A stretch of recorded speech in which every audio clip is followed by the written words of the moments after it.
La fillette avait 11 ans. Elle est décédée lundi malgré les soins intensifs reçus à l'hôpital de Saint-Quentin. Un cas très rare de SHU, syndrome hémolytique urémique. Complication grave d'une intoxication alimentaire qui a touché 8 enfants de l'agglomération.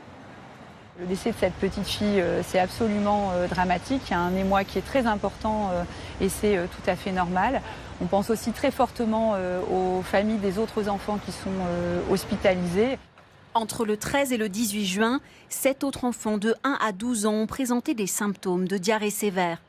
4 d'entre eux sont encore hospitalisés pour des complications sanguines et rénales graves.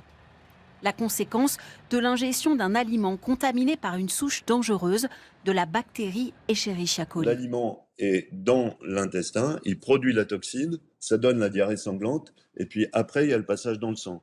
Donc il faut trouver la cause. C'est le plus souvent avec une bactérie qui est dans de la viande, dans des fromages.